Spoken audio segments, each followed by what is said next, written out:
Hello, everyone. It's a pleasure to be here with you.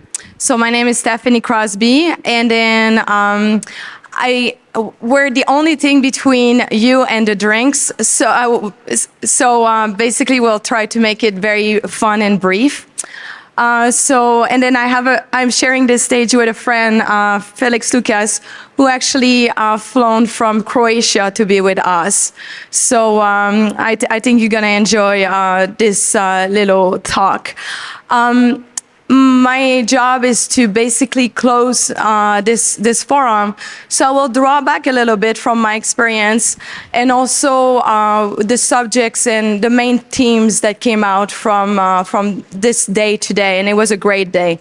So basically, I'm in sport and entertainment and alternative investment. So every subject that was here today, I have a little bit of a connection to it.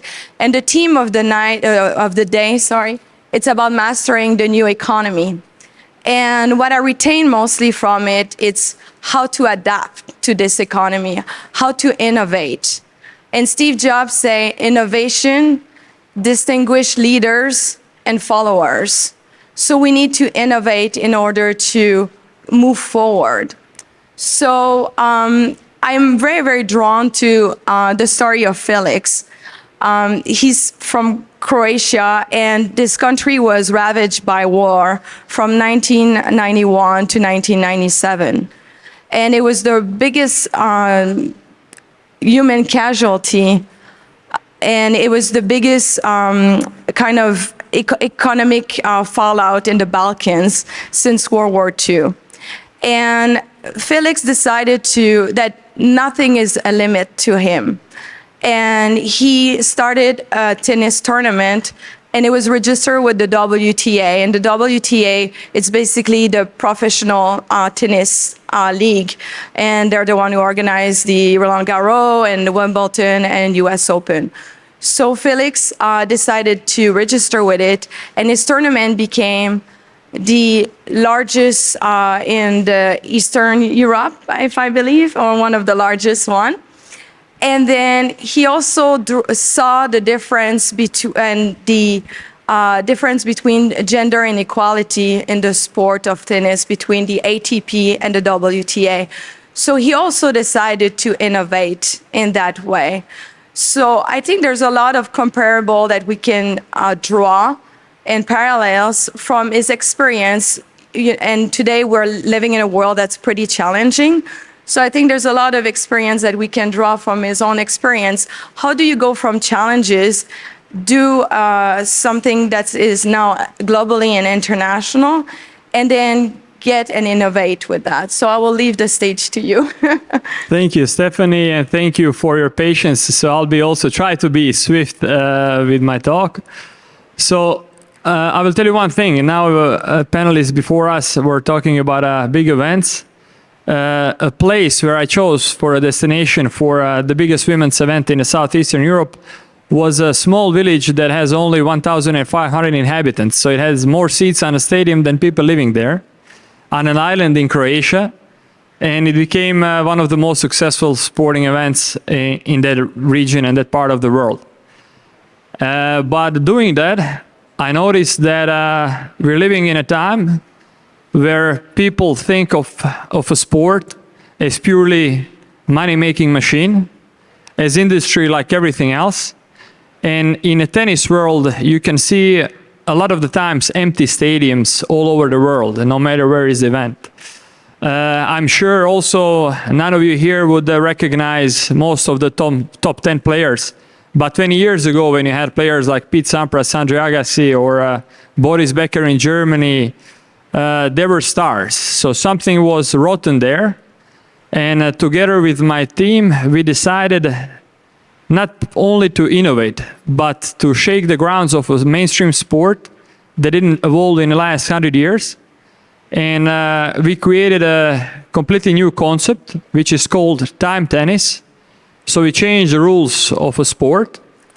We are creating the first ever gender equal sports league in the world of a mainstream sport.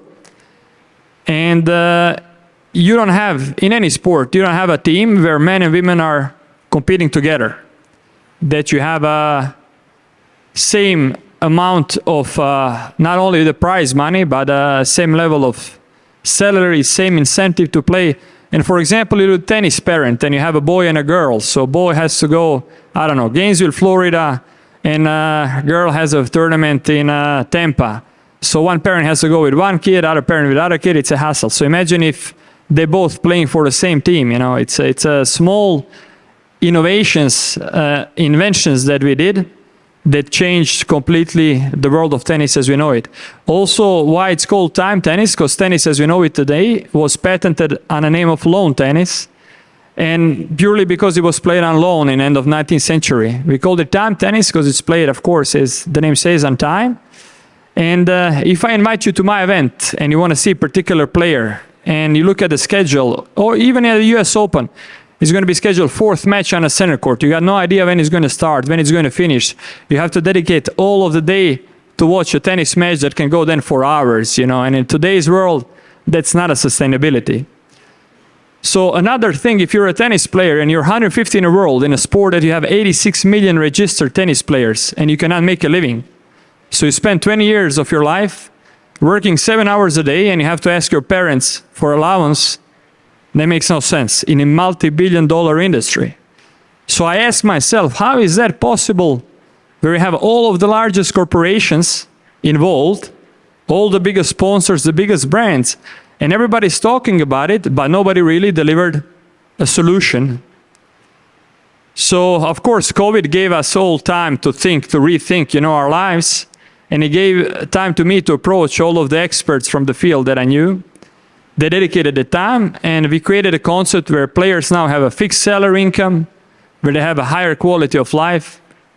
And currently we're in a process that we're preparing a launch for the next year. The reason why I'm sure we're going to succeed, no matter the talk about large funds, now everybody's talking about Saudis investing a huge amount of money in a sport. You know the story about Live Golf.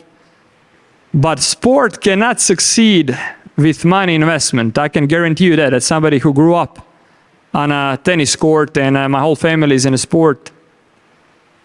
Sport is an emotion-driven industry. And you cannot make somebody marketable. That's why you don't have a tennis star today besides Novak Djokovic perhaps, and now Carlos Alcaraz maybe is coming up. But 20, 30 years ago, you had people who were completely underdogs, and the crowd loved them, and that's why they were stars. Now you have situations where the agency invests in a kid that is 10-year-old, he gets everything on the table. He cannot have a charisma when he is a 20-year-old player. He got everything, you know, just on a silver plate. So we created a platform for people who don't have a strong financial background, they don't have a wealthy parents, to play tennis. If time tennis succeeds, in a 5 years' time, what is going to change? You're going to have a local clubs in Miami, in Houston, wherever. They're going to look for talented kids, and they're going to have a financial incentive to invest in them. No matter who is their parent, how much money he has to pay for a tennis lesson. So it's a unique approach that we're taking. And the result of it is going to be, I'm sure of, it's going to be a huge success, because we had a first event 3 weeks ago in Croatia. And it was for the first time they had an audience cheering while players are playing. You had marching bands at the stadium. So you have a 10-year-old kids dancing while the tennis players are playing a match. Of course they're going to love that sport. And of course they're going to maybe think to become a tennis player. You know, if you have a 10-year-old kid on a stadium and you shush him all the time, be quiet, and then he has to wait 20 minutes to go to the toilet, I don't think he's going to play that sport or think anything is cool with it. So we took a completely different approach, and I think we're going to make a history soon. And I believe that you're doing an event in Miami, the next one, right? We're doing, December 9, we're going to have a demo event in Miami for our potential franchise owners and team owners and sponsors. It's going to be at a Royal Palm Tennis Club. Of course, everybody here listening to us is more than welcome to see it in live. When you have, I don't know, here I know there is a lot of funds and a lot of people who manage a lot of money. But I was as a WTA tournament director, I was at a board meeting, and people were speaking about a product. And in any sport today, product is, for example, in tennis, it's a match, because it's a data-driven sport. You sell data to betting operators, so you need more matches to sell more data, to have a bigger contract, to make more money. In other sport as well, that's what they look at the product.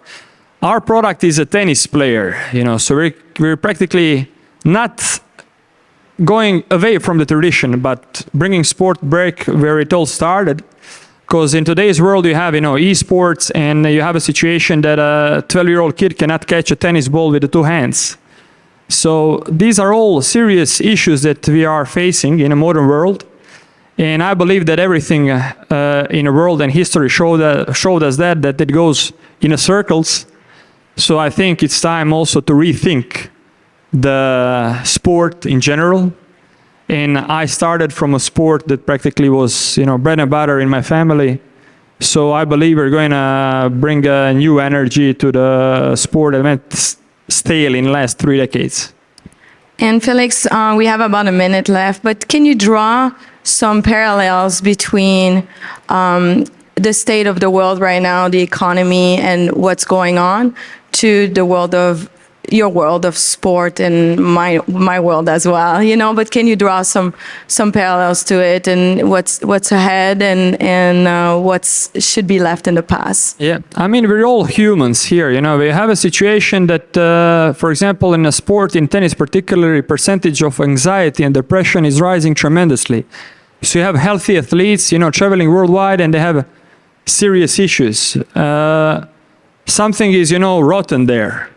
When we had a first-time tennis match, when you have men and women playing in the same team and everybody's making some salary out of it, when they support each other, it's a simple solutions, that we all, in our lives, that we need to rethink, And I believe that it's time that we take another approach, that we don't think purely at self-interest, at a financial result, because money comes as a result of a good work, and if you're doing stuff properly. And this is the approach that I think in any industry we have to take. It's time that, that's what, for example, I like in America, in a mentality, that's what we lack in Croatia. So one good thing, we lack entrepreneurship, entrepreneurial spirit. You cannot do good if, your neighbor is not doing well, So you gotta think in that way. So we're not disrupting the world of sport to show we're better and more innovative. We're doing this to solve problems of players who are not treated well. So our goal is not to take the best 50 players from the tour, like Live Golf did or anybody else, We're taking everybody else that nobody takes care of.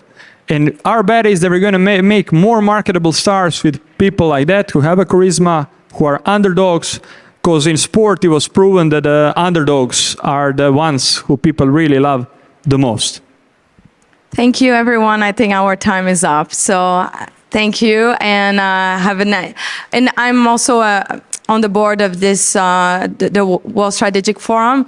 So I'm very thankful for all the organization to have done a phenomenal job. Thank you.